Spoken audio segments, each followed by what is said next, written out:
प्यारे दोस्तों नमस्कार, स्वागत है आप सभी का हमारे YouTube चैनल में। तो अभी हम स्टार्ट करने जा रहे हैं क्लास 11th इकोनॉमिक्स का चैप्टर नंबर 4। तो आप देख सकते हो चैप्टर नंबर 4 का नाम क्या है बच्चों, तो द इकोनॉमी ऑफ महाराष्ट्र। यानी कि इस चैप्टर में हमें किसके बारे में पढ़ना है, तो जो महाराष्ट्र की इकोनॉमी होती है ना, इसके बारे में हम यहाँ पर इस चैप्टर में पढ़ने वाले हैं। ठीक है दोस्तों, तो चलिए फिर हम इस वीडियो को स्टार्ट करते हैं और देखते हैं इकोनॉमी ऑफ महाराष्ट्र। ठीक है, तो स्टार्ट करेंगे हम लोग इंट्रोडक्शन से। तो देखिए दोस्तों, यहाँ पे इंट्रोडक्शन में क्या बताया जा रहा है कि the state of Maharashtra came into existence on 1 मई 1960। यानी कहने का मतलब क्या है, तो इसका मतलब सीधा सा ये है कि ये जो हमारा महाराष्ट्र स्टेट आज हम देखते हैं, ये कब स्टेब्लिश हुआ था, यानी इसको कब स्थापित किया गया था, तो 1 अप्रैल 1960 को। ठीक है, जैसे आप लोगों को मालूम होगा कि जो इंडिया के अलग अलग स्टेट्स है ना, उनको लिंग्विस्टिक बेसिस पे क्या किया गया है, मतलब स्टेब्लिश किया गया था। ठीक है, वैसे ही जो मराठी बोलने वाले लोग थे, ओके, तो मतलब जिस एरिया में मराठी बोलने वाले लोग थे उसको हमने एक पर्टिकुलर स्टेट बना दिया विच इज महाराष्ट्र। ठीक है, तो ये कब फॉर्म हुआ था, 1 मई 1960 को। ठीक है, आगे देखते हैं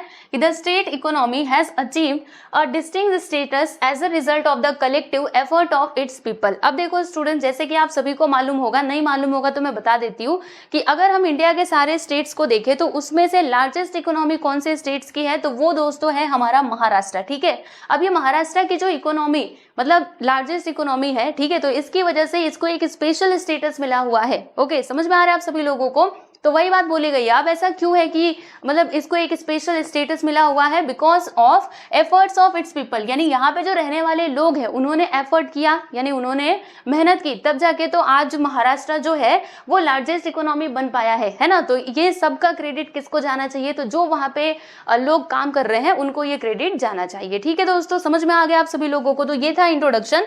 अब देखो यहाँ पे ना कुछ और बातें आप लोगों को महाराष्ट्र के बारे में बताती हूँ। जैसे एडमिनिस्ट्रेटिव डिवीजन ऑफ महाराष्ट्र का ना बच्चों हम यहाँ पे एडमिनिस्ट्रेटिव डिवीजन देखेंगे, यानी इसमें कितने स्टेट्स हैं, रेवेन्यू डिवीजन कितने हैं, चलिए हम जरा फटाक से यहाँ पर समझ लेते हैं। ठीक है दोस्तों, तो यहाँ पे आप देख सकते हो बताया जा रहा है कि जो हमारा महाराष्ट्र स्टेट है ना, इसमें टोटल कितने डिस्ट्रिक्ट्स आते हैं, तो 36 डिस्ट्रिक्ट्स आते हैं। और रेवेन्यू डिवीजन कितने हैं भाई, तो ये है बच्चों 6। ठीक है, अब 6 कौन कौन से हैं जरा उनके नाम बता दो। तो देखो भाई, सबसे पहला यहाँ पे आ जाता है हमारा मुंबई, दूसरे नंबर पे आता है पुणे, तीसरे नंबर की मैं बात करूँ ये नासिक हो गया, फोर्थ नंबर पे हमारा औरंगाबाद आ गया, और 5th नंबर पे अमरावती, और 6 नंबर पे क्या आ गया दोस्तों, नागपुर। ठीक है, तो ये मतलब कितने रेवेन्यू डिवीजन है महाराष्ट्र में, तो 6 रेवेन्यू डिवीजन है। और इन रेवेन्यू डिवीजन के अंदर अलग अलग जो हमारे डिस्ट्रिक्ट्स है ना वो आते हैं। जैसे मैं आपको दिखाती हूँ, सबसे पहला हमारा डिवीजन यहाँ पे क्या था, मुंबई था ना। तो ये देखो दोस्तों, मुंबई डिवीजन ये रहा, ये जो आप देख रहे हैं ना, ये महाराष्ट्र स्टेट का देखो यहाँ पर पूरा मैप दिखाया जा रहा है। तो इसमें ये जो साइड वाला हिस्सा होता है ना, देखो यहाँ से हम इसकी शुरुआत करेंगे, देखो ये कटते कटते आ रहा है ना। तो ये जो इतना पार्ट आप देख रहे हो ना दोस्तों, ये है हमारा मुंबई डिवीजन। ये देखो यहाँ पे लिखा भी है, ये देखो क्या लिखा है, मुंबई डिवीजन। ठीक है, अब मुंबई डिवीजन में कितने डिस्ट्रिक्ट्स आते हैं, तो टोटल 7 डिस्ट्रिक्ट्स आते हैं। देखो मैं आपको काउंट करके बता देती हूँ। जैसे आप देख सकते हो पालघर, ठीक है, सबसे ऊपर यहाँ पे पालघर आ जाता है, फिर उसके बाद यहाँ पे थाने आता है, और ये मुंबई सुबर्बन डिस्ट्रिक्ट और मुंबई सिटी डिस्ट्रिक्ट, यानी कि 4 ये हो गए। 5वां ये हो गया बच्चों रायगढ़, और रत्नागिरी 6वां हो गया, सिंधुदुर्ग हमारा 7वां हो गया। यानी कि अगर आपसे पूछा जाए कि जो हमारा मुंबई डिवीजन है इसमें कितने डिस्ट्रिक्ट्स आते हैं, तो आप कहोगे 7, और 7 कौन कौन से हैं वो मैंने आप लोगों को यहाँ पर बता दिया। ठीक है, तो जिस प्रकार से मुंबई डिवीजन के अंदर ये सारे डिस्ट्रिक्ट्स आते हैं, वैसे ही पुणे डिवीजन का भी है, नासिक डिवीजन का भी है। ठीक है, देखो मैं आपको दिखा रही हूँ पुणे डिवीजन का, जरा आप देख लीजिए। ये देखिए पुणे डिवीजन में कितने डिस्ट्रिक्ट्स आते हैं, तो टोटल 5 डिस्ट्रिक्ट्स आते हैं। कौन कौन से, देखो यहाँ पर ये हमारा पुणे डिवीजन है ना, तो इसमें पुणे आ जाएगा। ठीक है, सतारा, फिर उसके बाद सोलापुर, और ये हो गया चौथा सांगली, और 5वां हो गया बच्चों हमारा कोल्हापुर। ठीक है, तो ये है हमारा पुणे डिवीजन, यहाँ से लेकर के यहाँ तक ये दूसरा डिवीजन है। देखो ये पहला डिवीजन था और ये हमारा 2nd डिवीजन है। ठीक है, फिर 3rd डिवीजन क्या आ जाता है दोस्तों, ये आ जाता है हमारा नासिक। तो नासिक में मैं आपको बता देती हूँ कौन कौन से डिस्ट्रिक्ट्स आते हैं।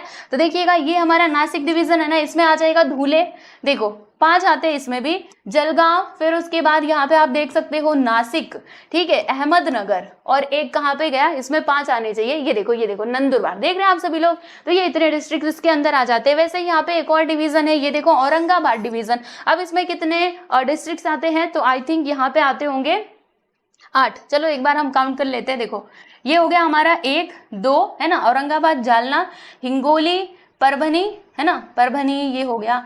फिर उसके बाद बीड़, और ये हो गया 6 नंबर पे लातूर, 7वें नंबर पे नांदेड़, 8वें नंबर पे उस्मानाबाद। ठीक है, हो गए ना यहाँ पे 8।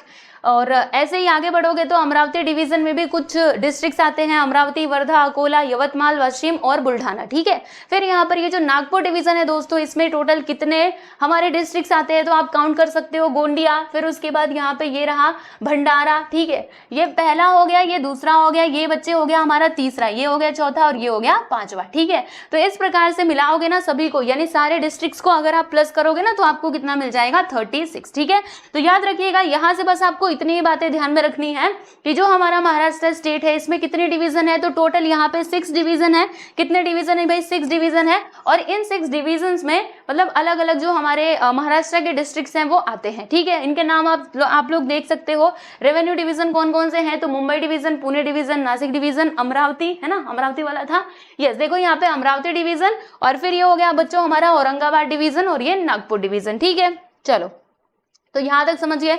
अब हम क्या देखने वाले हैं दोस्तों, तो यहाँ पे ना कुछ इंपॉर्टेंट फीचर्स देखेंगे ऑफ इकोनॉमी ऑफ महाराष्ट्र, यानी महाराष्ट्र की इकोनॉमी के ना कुछ इंपॉर्टेंट फीचर्स हम यहाँ पे पढ़ने वाले हैं। तो आइए जरा समझते हैं। तो देखिए दोस्तों, यहाँ पे फर्स्ट पॉइंट आप लोगों को क्या बताया जा रहा है कि जो महाराष्ट्र है ना, Maharashtra is the second largest populated state in the country, यानी कि महाराष्ट्र क्या है दोस्तों, अगर हम पूरे देश के मतलब जो हमारी कंट्री है इंडिया है, अगर आप इनके स्टेट्स को देखोगे तो largest population, second largest population कहाँ पर है भाई? महाराष्ट्र में है। ठीक है, अगर देखा जाए 2011 के सेंसस के हिसाब से तो महाराष्ट्र का जो पॉपुलेशन है वो लगभग कितना था बताइए? 11.24 करोड़ था। ठीक है, तो यहाँ पे ये जो डेटा दिया गया ना इसे आप ध्यान में रखिएगा, हो सकता है कि फिल इन द ब्लैंक्स के लिए पूछ दिया जाए।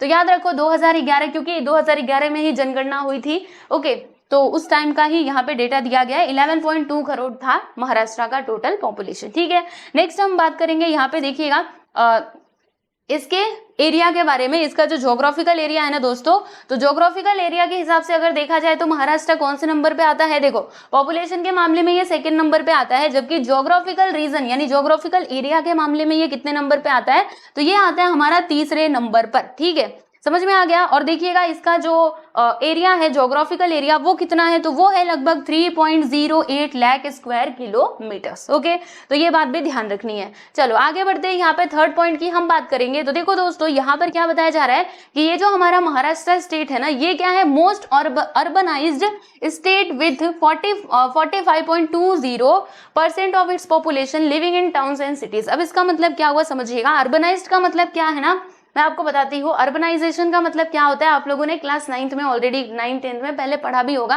क्योंकि उसमें ज्योग्राफी में लास्ट के अगर आप लेसन्स देखोगे तो वो इकोनॉमिक्स के ही पार्ट थे। ठीक है, तो वहाँ पे हमने अर्बनाइजेशन पढ़ा ही था कि जब क्या होता है, मतलब जब धीरे धीरे गाँव, मतलब जो हमारे गाँव होते हैं वो धीरे धीरे करके कैसे शहर में बनते हैं, मतलब शहर में बदलते जाते हैं, तो उसी चीज को हम क्या कहते हैं दोस्तों? अर्बनाइजेशन कहते हैं। ठीक है, अब यहाँ पर क्या बताया गया है कि ये जो महाराष्ट्र स्टेट है ना, ये है मोस्ट अर्बनाइज्ड स्टेट। अब ऐसा क्यों कहा गया है? क्योंकि यहाँ पर लगभग कितनी पॉपुलेशन बताइए जरा? तो 45.20% जो पॉपुलेशन है ना, वो कहाँ पे रहती है? वो या तो टाउन्स में रहते हैं या फिर सिटीज में रहते हैं, यानी विलेज में बहुत कम लोग रहते हैं। ठीक है, विलेज, टाउन्स एंड सिटीज आपको पता है ना। विलेज यानी क्या होता है? देखो विलेज का मतलब सीधा सा ये है कि अगर किसी एरिया में मतलब जैसे मान लीजिए गांव टाइप का है और वहां पे 5000 से भी कम लोग अगर वहां पे रह रहे हैं, यानी वहां की पॉपुलेशन 5000 के नीचे है, तब आप समझ जाइएगा कि उसे मतलब उसको हम क्या कहेंगे बच्चे? विलेज कहेंगे। ठीक है, फिर यहाँ पर ये टाउन एंड सिटीज की बात करते हैं, तो सिटी मतलब एकदम शहर, यानी जहां पर पॉपुलेशन काफी ज्यादा है, 1 लाख से भी अधिक है। ओके, तो उसको हम कहेंगे दोस्तों सिटी। और टाउन क्या होता है? देखो मैं आपको बताती हूँ, यहाँ पे आप सुन लीजिए पहले। देखो सबसे बड़ा क्या होता है? हमारा सिटी होता है सबसे बड़ा, फिर उसके बाद आता है दोस्तों टाउन, और उसके बाद क्या आता है? विलेज आता है। ठीक है, यानी देखो पॉपुलेशन जहां पर सबसे कम होगी उसको हम कहेंगे विलेज, यानी 5000 से भी कम होगी तो उसको हम कहेंगे विलेज। और सिटी मतलब यहाँ पे काफी ज्यादा पॉपुलेशन होती है, मतलब 1 लाख से भी ज्यादा। ठीक है, यानी 1 लाख के ऊपर तो रहेंगे ही रहेंगे। और टाउन मतलब क्या होता है? यहाँ पर देखिए सिटी से कम पॉपुलेशन इसमें होती है, जबकि विलेज से ज्यादा होती है, यानी हम क्या कह सकते हैं? लगभग 25,000 के लगभग, यानी उससे कम ज्यादा इधर उधर हो सकता है, जैसे 24,000, राइट, 23,000, इस प्रकार से अगर वहां पे पॉपुलेशन है तो हम उसे क्या कहेंगे दोस्तों? टाउन कहेंगे। ठीक है, है। तो देखो सबसे पहले जानते हो क्या होता है, अगर किसी मतलब कोई गांव जो है मतलब जब वो शहर बनता है तो वो कैसे बनता है, सबसे पहले विलेज जो है वो टाउन में कन्वर्ट होता है, फिर उसके बाद वो क्या बन जाता है दोस्तों, सिटी बन जाता है। ठीक है, अर्बनाइजेशन का प्रोसेस आप लोगों ने पढ़ा भी होगा पहले की क्लासेस में, आई होप सो। ठीक है, चलो तो यहां तक बात समझ में आ गई, तो ये डेटा आप लोग ध्यान रखिएगा। अब मैं आपको यहाँ पे एक और बात बताती हूँ, अगर हम 2011 के सेंसस के हिसाब से देखेंगे तो महाराष्ट्र का जो सेक्स रेशियो था ना दोस्तों, वो कितना था। सेक्स रेशियो आपको पता है ना क्या होता है कि पर 1000 मेल पे कितनी फीमेल्स है, राइट। जब हम ये चीज निकालते हैं ना उसी को हम कहते हैं दोस्तों सेक्स रेशियो। ठीक है, तो कितना था देखिएगा 929 था, यानी पर 1000 मेल्स पे 1000 मेल्स पे कितनी फीमेल्स थी, 929। ठीक है, ये कब के हिसाब से है, 2011 सेंसस के हिसाब से। ओके, क्योंकि इसी टाइम पे पॉपुलेशन मतलब ये जनगणना हुई थी, तो उसी का डेटा हम लोग अभी तक पढ़ते हुए आए हैं। अब जब नेक्स्ट ये होगा ना, क्या कहते हैं, जनगणना होगी, तब जाके नया डेटा आएगा और फिर यहाँ पे ये अपडेट किया जाएगा। ओके, नेक्स्ट यहाँ पे 5th पॉइंट की हम बात करेंगे। तो देखिए दोस्तों, अगर हम यहाँ पे लिटरेसी रेट को समझे तो आप ऐसे समझो कि ये जो हमारा महाराष्ट्र स्टेट है ना, आप समझिए कि यहाँ पे लिटरेसी रेट काफी ज्यादा है। आप देख सकते हो कितनी हाई है, बोलो लिटरेसी रेट यहाँ पे कितनी है, 82.3%। अब ये लिटरेसी रेट क्या होता है, लिटरेसी रेट मतलब पढ़े लिखे लोग। ठीक है, जैसे हमारे मतलब अगर मैं भारत देश की बात करूं तो यहाँ पर पढ़ा लिखा किसको माना जाता है, तो अगर आप क्या कर सकते हो, पढ़ सकते हो और लिख सकते हो। ठीक है, मतलब अगर आप पढ़ सकते हो लिख सकते हो तो आपको कहा जाएगा कि आप लिटरेट हो। ठीक है ना, तो उसके हिसाब से यहाँ पे आप देख सकते हो महाराष्ट्र में 2011 के सेंसस के अकॉर्डिंग महाराष्ट्र का जो लिटरेसी रेट है ना वो कितना था, 82.3%। ठीक है, नेक्स्ट यहाँ पे लास्ट नहीं है, ये 6th पॉइंट है। देखो भाई, इसमें क्या बताया जा रहा है कि according to economic survey of Maharashtra for 2016-17, यानी जब सर्वे हुआ था इकोनॉमिक सर्वे ऑफ महाराष्ट्र 2016-17 के अकॉर्डिंग अगर देखा जाए तो जो हमारा महाराष्ट्र स्टेट है ना बच्चों, इसका ग्रॉस स्टेट डोमेस्टिक प्रोडक्ट मतलब ग्रॉस डोमेस्टिक प्रोडक्ट, ठीक है, ये महाराष्ट्र स्टेट का वो क्या है, सबसे हाई है। देखो यहाँ पे लिखा है state had the highest growth of GSDP. GSDP का फुल फॉर्म क्या होता है, ग्रॉस स्टेट डोमेस्टिक प्रोडक्ट। ठीक है बच्चों, समझ में आ रहा है। जैसे हमारे देश की क्या होती है, जीडीपी। जीडीपी का मतलब क्या होता है, वैसे तो आपको क्लास 12th में इकोनॉमिक्स में ये बहुत अच्छे से पढ़ने के लिए मिलेगा, जीडीपी, जीएनपी, एनएनपी वगैरह सब कुछ आप पढ़ेंगे, लेकिन अभी मैं आपको शॉर्ट में बता देती हूँ। जीडीपी का मतलब क्या होता है कि एक साल के अंदर आपके कंट्री में कितने गुड्स एंड सर्विसेज प्रोड्यूस हुए हैं, जब उनके वैल्यू को हम लोग प्लस करते हैं ना, तो उसी को हम क्या कहते हैं दोस्तों, जीडीपी। ठीक है, अब यहाँ पे स्टेट की बात की जा रही है ना, तो वो हमारा स्टेट का क्या हो जाएगा, ग्रॉस डोमेस्टिक प्रोडक्ट हो जाएगा। तो महाराष्ट्र इसमें सबसे आगे है। और इतना ही नहीं, यहाँ पे देखिएगा जो पर कैपिटा इनकम है ना बच्चों, वो भी यहाँ पे काफी हाई है। ठीक है, पर कैपिटा इनकम क्या है ये भी मैं आपको बता देती हूँ। देखो भाई, पर कैपिटा इनकम मतलब क्या होता है ना, प्रति व्यक्ति आय। जैसे एग्जाम्पल से समझिएगा, मान लीजिए एक फैमिली है, ठीक है, ये एक फैमिली है। अब इस फैमिली में कितने लोग रहते हैं भाई, 5 लोग रहते हैं, हमने मान लिया। लो जी, यहाँ पे आ जाते हैं, देखो ये हमारा मान लेते हैं फैमिली है, ठीक है। अब इसमें कितने लोग रहते हैं, तो इसमें रहते हैं, मान लेते हैं 5 लोग रहते हैं, ठीक है।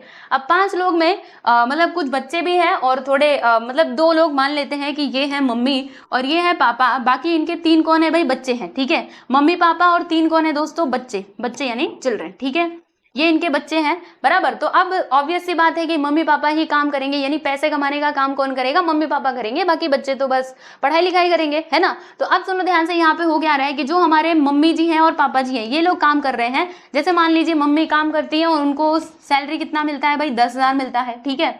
और फिर यहाँ पे पिताजी भी काम कर रहे हैं और इनको सैलरी कितना मिलता है, तो मान लेते हैं कि महीने का इनको कितना मिलता है, 20,000 रुपए मिलते हैं, ठीक है। तो अब बताओ यहाँ पे टोटल जो इनकम है इनके परिवार का वो कितना हो जाएगा, तो वो हमारा हो जाएगा दोस्तों 30,000, ठीक है। तो ये तो इनके परिवार का टोटल इनकम है। अब मुझे यहाँ पे निकालना है पर कैपिटा इनकम, यानी पर हेड कितना पैसा आएगा, ठीक है। जैसे माँ के मतलब पर कैपिटा इनकम क्या होता है, पर व्यक्ति आय, यानी कि हर एक व्यक्ति के हिस्से में कितना आएगा। देखो ये 30,000 पूरा इनके फैमिली में ही गया ना। अब अगर देखा जाए तो हर एक के हिस्से में कितना कितना पैसा आएगा, तो आप क्या करोगे, सिंपल सी बात है, ये 30,000 को 5 से डिवाइड कर दोगे। क्यों, क्योंकि इस परिवार में ना 5 लोग हैं, ठीक है। 2 लोग काम करते हैं, बाकी लोग मतलब पढ़ाई लिखाई करते हैं, दूसरा कुछ करते हैं, ठीक है, लेकिन वो पैसे वाला काम नहीं करते। लेकिन फिर भी ये जो 30,000 है वो इनके परिवार में ही जा रहा है ना, तो पर कैपिटा इनकम हम क्या करेंगे, निकालने के लिए 5 से डिवाइड कर देंगे और फिर हमें मालूम पड़ जाएगा कितना आएगा, 6,000 रुपए। यानी कि यहाँ पे प्रति व्यक्ति आय हमें कितना मिला दोस्तों, 6,000 रुपए मिला है, ठीक है। तो इसी को हम क्या कहते हैं, पर कैपिटा इनकम। तो ये तो मैंने आपको एक छोटा सा एग्जांपल लेकर के बताया। तो जैसे मैंने आपको ये फैमिली का बताया, वैसे हमारे पूरे कंट्री का भी होता है, किसी स्टेट का भी होता है। तो यहाँ पर यही महाराष्ट्र स्टेट के बारे में बताया गया था कि जो स्टेट का पर कैपिटा इनकम है ना बच्चों, ये काफी मतलब हाईएस्ट ग्रोथ है महाराष्ट्र स्टेट में। ठीक है, याद रखिएगा, अगर हम दूसरे स्टेट से कंपेयर करेंगे तब। ओके, क्लियर हुआ। चलो अब यहाँ पे लास्ट पॉइंट देख लीजिएगा। अब देखो दोस्तों, जैसे मान लीजिए किसी भी मतलब कोई भी हमारा स्टेट है, ठीक है, अब जो उसकी इकोनॉमी है ना वो कौन कौन से फैक्टर्स के ऊपर डिपेंड करती है। मतलब जैसे किसी मतलब कोई देश हो गया या फिर कोई स्टेट हो गया, ठीक है, अब इकोनॉमी जो है उसकी हाईएस्ट कैसे होगी, कौन कौन सी चीजें वहां पे अवेलेबल रहेंगी, तब जाके उसकी इकोनॉमी में हमें ग्रोथ देखने के लिए मिल सकता है। आइए जरा मैं आपको इसके बारे में बताती हूँ। देखो, एक तो ये है कि वहां पे नेचुरल रिसोर्सेज जो है ना दोस्तों, वो एकदम पर्याप्त मात्रा में होने चाहिए। ठीक है, पहली बात ये हो गई।